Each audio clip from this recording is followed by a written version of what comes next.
Suspense. Tonight, Banquo's Chair, starring Donald Crisp and John Loder.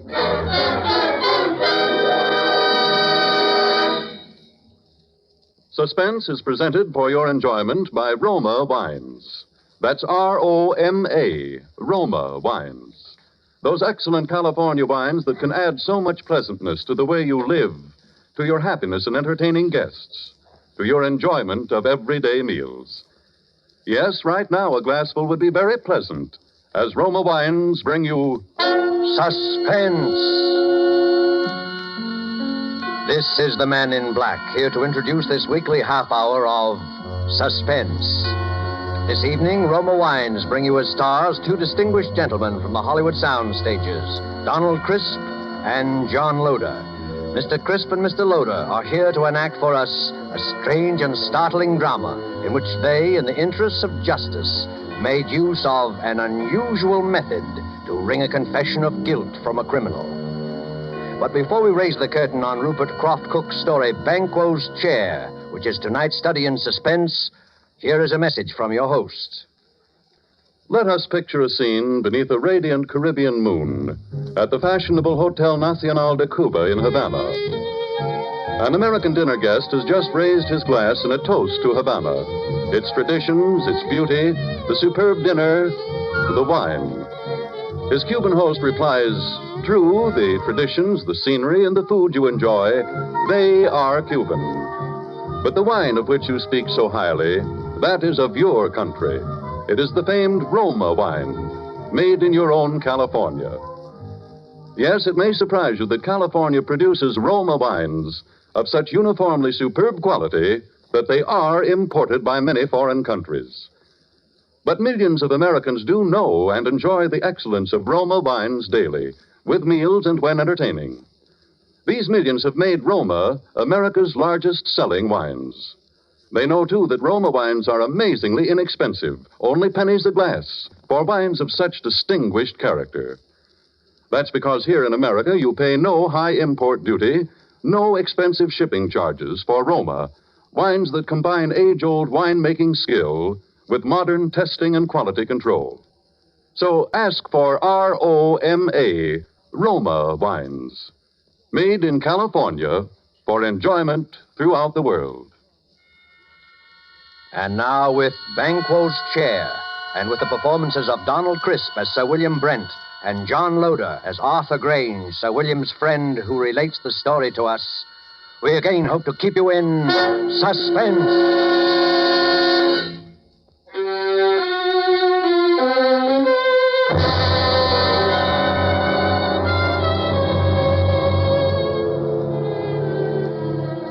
I would like you to look at this photograph. It's the picture of Sir William Brent, ex-head of the English Criminal Investigation. I knew Sir William well, and he always terrified me. Not in the sense that he was brutal or evil, he was none of that. But look at that cold face, particularly his eyes. When he looked at you, you flushed with guilt. Every misdeed you ever committed in your life floated over your face. A glance from him made you feel as if you were stark naked. He saw you with all your defenses down. I'm going to tell you about Sir William's last case. A case that, well, even recalling it sends real shudders through me. I swear it's true.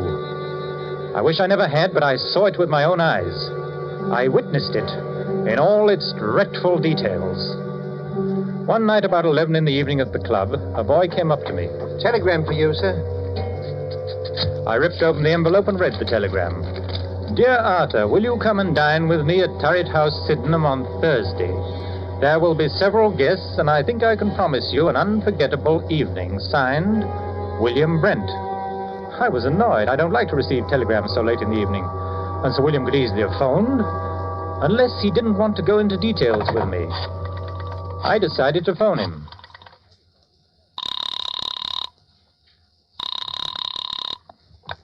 Hello? Hello?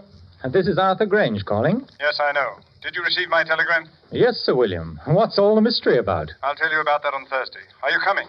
Yes, I'll be there. Very good. I particularly want you to be there. Well, you sound so mysterious. I'm thinking of coming armed or bringing a couple of bodyguards. No, it wouldn't be necessary to bring bodyguards. But you had better come armed. Well armed. Yes, bring a revolver. Good night.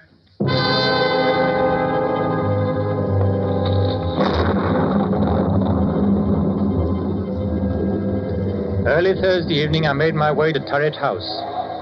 A windy November rain slashed at the streets. Turret House is a huge red brick, unpleasantly somber mansion, an ugly product of Queen Victoria's time. There it squatted, back of the road, almost hidden from view by several dripping pine trees. The neighborhood had seen better days. I walked up along the unkept path until I reached the great oaken door.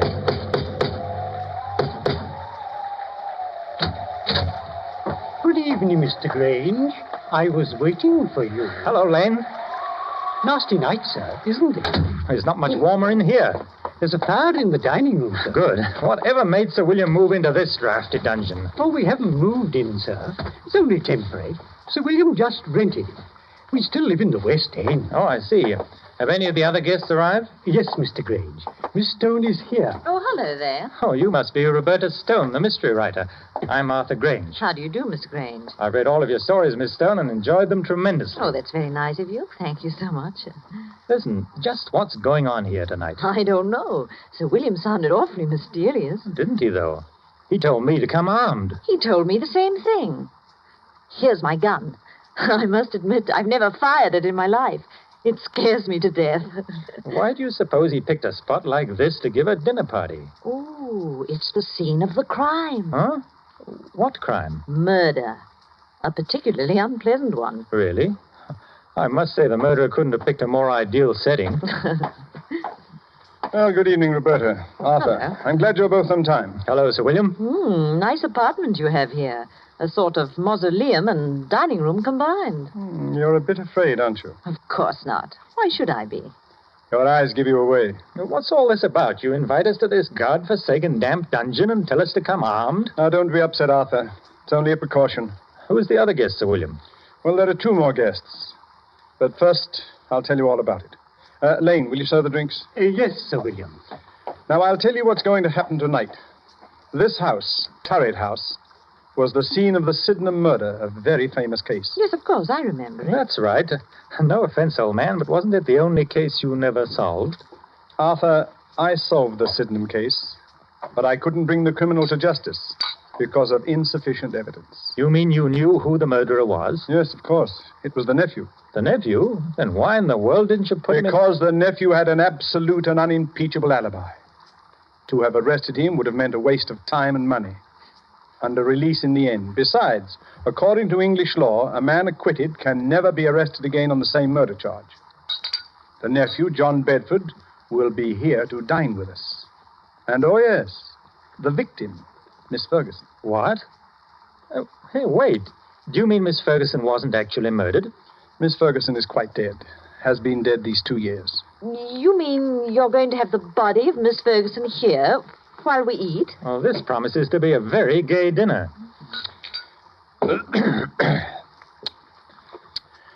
Now, see here. As you both know, I've never lost a case, except the Sydenham murder, which will be finished tonight. Now, I'm an egotist. I don't believe there's a criminal in all England that can outwit me. And as a matter of fact, I've resigned from the criminal investigation for the sole purpose of trapping Mr. John Bedford. You have an awful lot of patience. Infinite patience.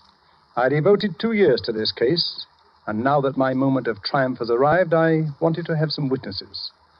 A writer who will record the event, and an admirer who will applaud with awe the cleverness of my scheme. If it's as gruesome as I think it is, I won't be here to watch it.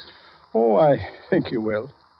Horror has a way of fascinating and hypnotizing people.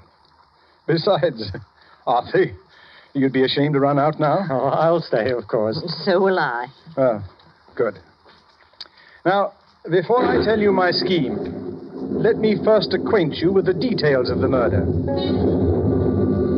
Well, exactly 2 years ago tonight, in this very house, old Miss Ferguson...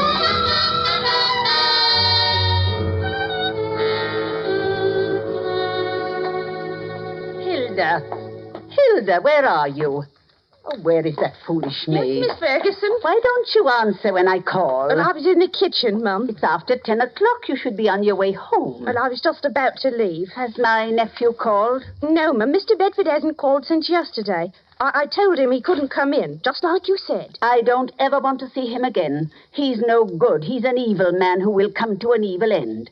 You're never to let him in here, Hilda. He won't ever come in this house if I can help it. No, Mum. Now you'd better run along.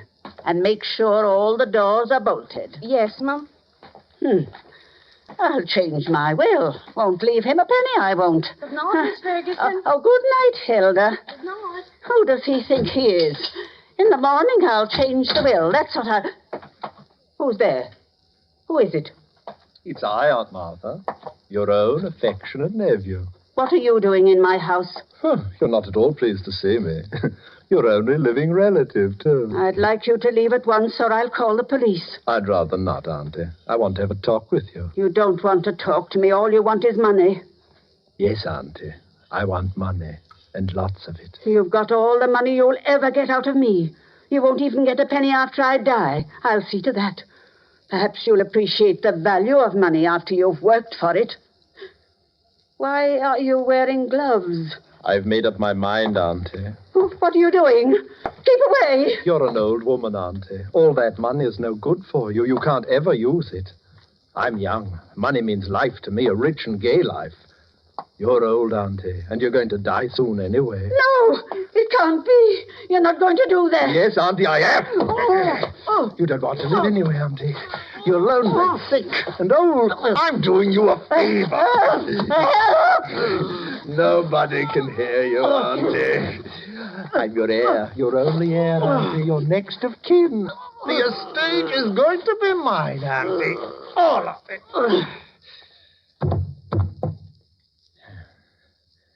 Now, don't you worry, Auntie. We'll have a fine funeral for you.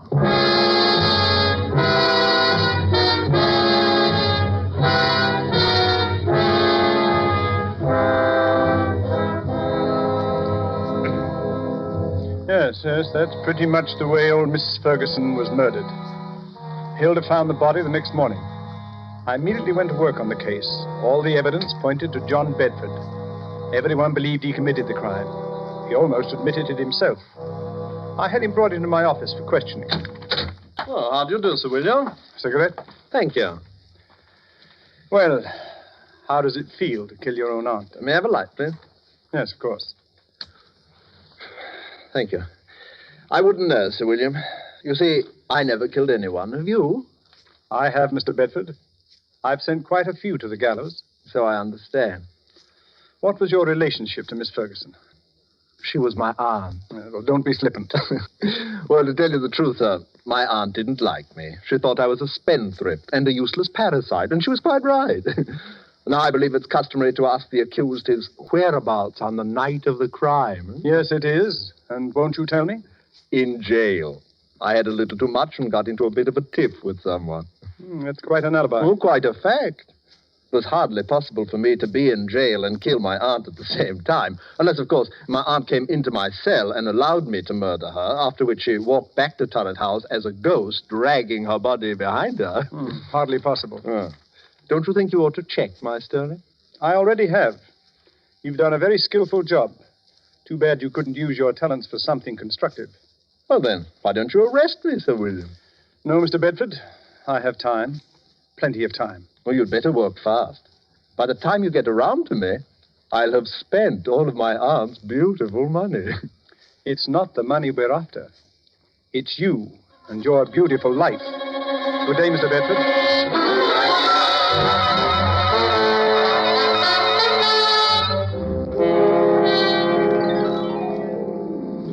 That's how matters stood. I refused to let my men arrest him. But how in the world could he have murdered his aunt when he was in jail? Perhaps he bribed the prison guard to let him out for an hour. Well, that's excellent, Roberta. I believe that's exactly what happened.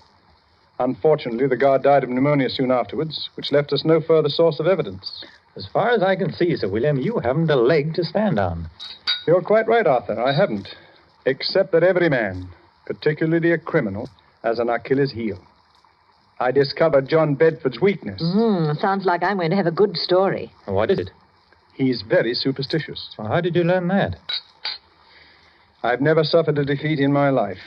John Bedford was the first setback.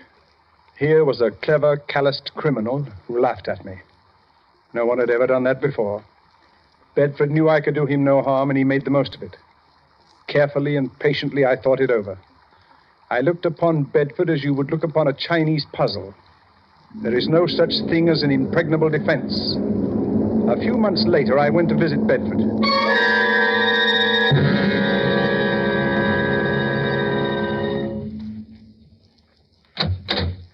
Oh, Sir William, what a surprise. Won't you come in, please? Thank you, Mr. Bedford. Oh, I'm really honored to have the great Sir William Brent pay me a visit. You're not after any more clues, I hope. It does get rather tedious. Yes, sir. No, not at all. I know when I'm licked. Well, I don't want to appear smug, sir, but everyone has his Waterloo. You have a drink? No, thanks. I suppose you're curious about why I came here? Well, I'd hardly imagine it was a friendly visit. I've resigned from the criminal investigation. I'm a private citizen now. Yes, I heard about that. You know, most people misunderstand me. It wasn't my love for justice that made me pursue my profession with such tenacity and success. Yes? Of course, with the sole exception of your case, of course. It was a game of skill to me. My wits against all comers. I lost in your case. But then we've all got to lose sometime. I don't believe you, Sir William. You're still after me. But I'm afraid it's no go. I've kept out of trouble so far, Knockwood. That's an odd habit for a man like you, Bedford. You're not superstitious, are you? Of course not. Well, now as to the reason for my visit.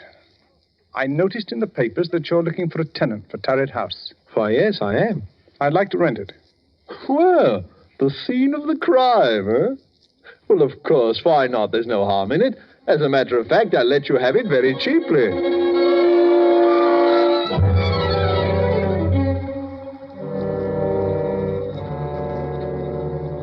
And that's how I rented this house. The house where the murder was committed. But what's your plan? It had better be a good one. Mr. Bedford sounds like a hard customer.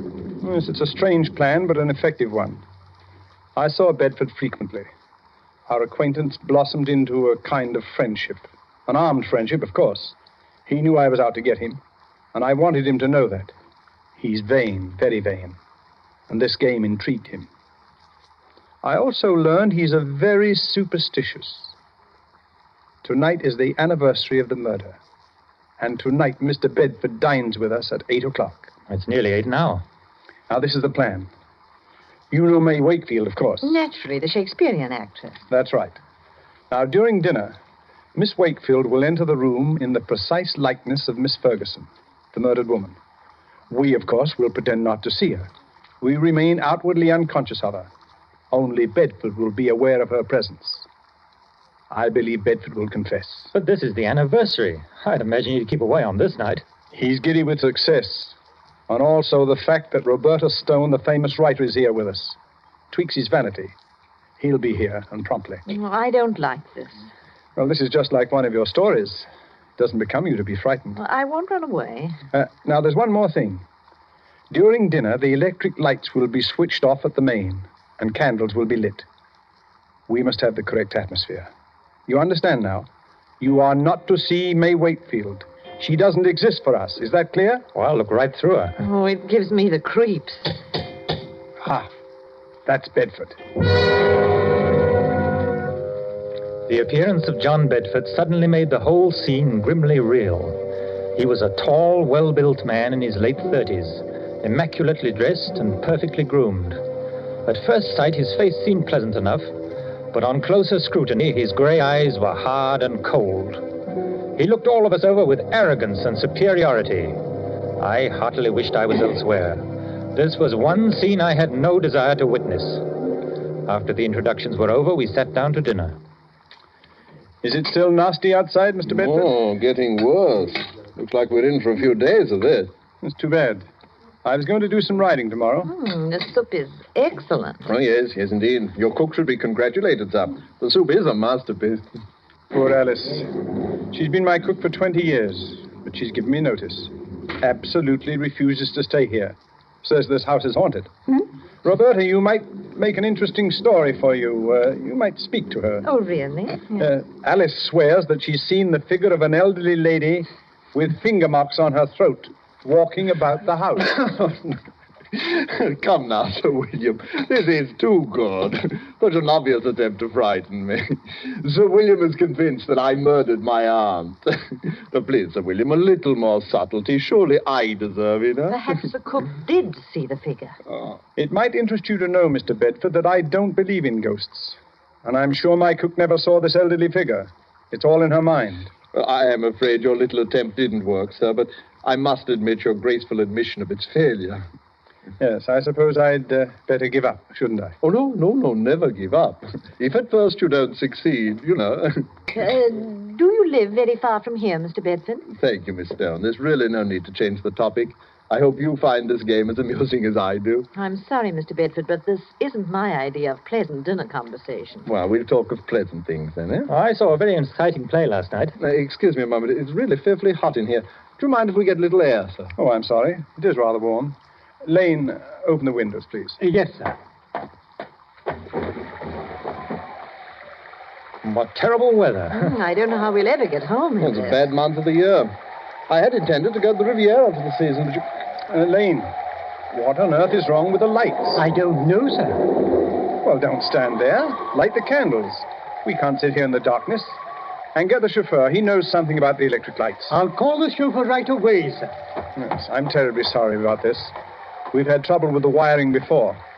The chauffeur will have it fixed in a few minutes. Now, let's go on with our dinner. This is one of your tricks, Sir William. Have some more wine, Mr. Bedford. Thank you. It was a tense and terrible moment. I looked at Roberta. She was pale and frightened. Bedford, for all his poise, was uneasy. He didn't know whether Sir William was planning anything or whether this was really an accident. My heart was pounding away and my palms were wet with perspiration. Only Sir William appeared cool. There was not a trace of emotion in his face. Oh, Mr. Bedford, you were saying about visiting the Riviera.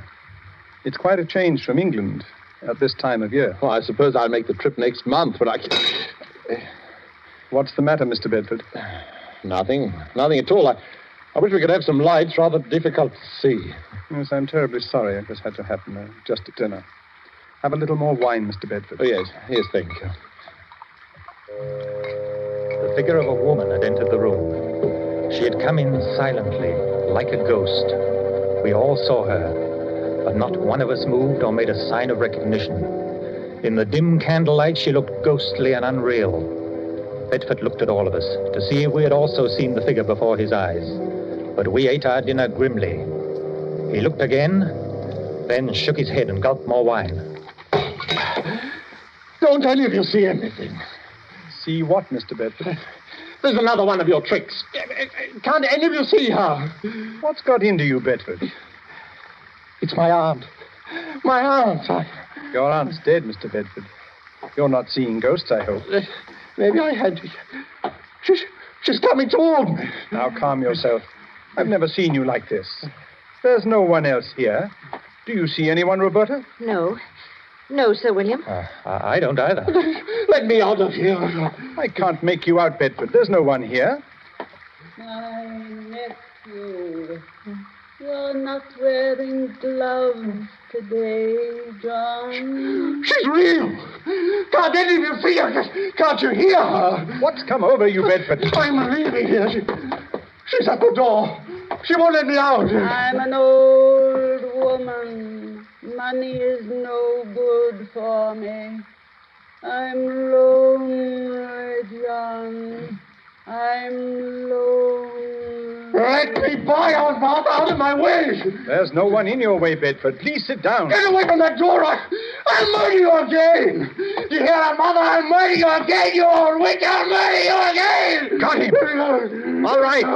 Switch on the lights. I'll murder you again. Officer Graham, arrest him. You heard the confession. Put the handcuffs on him. Oh, I've never seen anything so horrible. Let me out.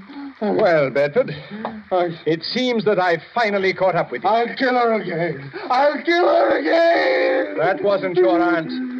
It was Miss Wakefield, the actress. I'll kill her again! Take him away, Graham. He's in a state of shock.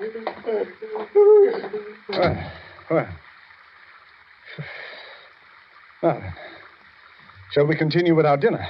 I hope you're fully satisfied, Sir William. Quite. It's been a long job, but it has ended as I knew it would. I'm most grateful to you both for your help. I thought it was a pretty grim affair. I must say you know your job. May Wakefield certainly knew hers. That was the finest piece of acting I've ever seen. Yes. Her makeup was incredibly good. I must congratulate her. She's probably gone to her room.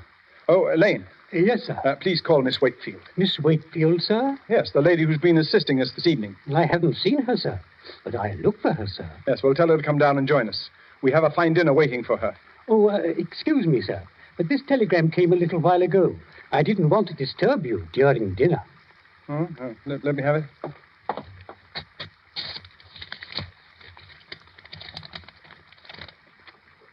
Sir William, what's wrong? Good. I'll read it to you. Extremely sorry. Severe influenza makes it impossible for me to leave my bed tonight. Will tomorrow night do? Signed, May Wakefield. Lord help us. If it wasn't May Wakefield, then who was that figure here tonight? There was no answer. I looked at Sir William, staring at the telegram. His face was gray and stony. On his left temple, a crooked blue vein stood out. It twitched once or twice, and then was motionless. He looked as though he'd seen a ghost.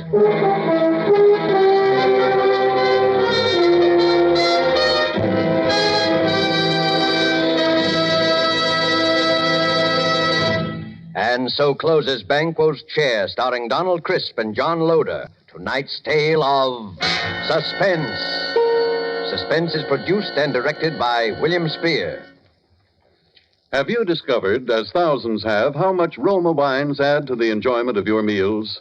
How their superb flavor makes special occasion feasts out of everyday meals? Well, find out for yourself. Start off the meal with that delightful appetizer, Roma California Sherry. Then place on the table a well-chilled bottle of Roma California table wine, delicate Sauterne, hearty Burgundy, or tart, tasty claret. You'll be amazed at the tremendous difference Roma wine makes in the enjoyment of your foods. Now, don't overlook this easy, inexpensive way to add thrilling extra enjoyment to everyday living. Remember, Roma wines cost only pennies a glass. So take a tip from the millions who enjoy Roma wines, at meals or when entertaining. Ask for R-O-M-A, Roma wines. America's largest selling wines. Made in California for enjoyment throughout the world. This is John Loder. There's no program that Mr. Crisp and I admire more than Suspense. And I know I speak for him as well as myself in saying how thoroughly we've enjoyed our appearance here this evening. Now, at the request of our government, I want to pass this information along on behalf of the Merchant Marine. 6 ships a day instead of 5 soon will be coming off the ways of our shipyards. The United States shipbuilding program is being increased rather than cut. A few days ago, contracts were awarded for 262 additional new ships. Every one of them must be manned by 40 to 50 men, most of them with previous sea experience.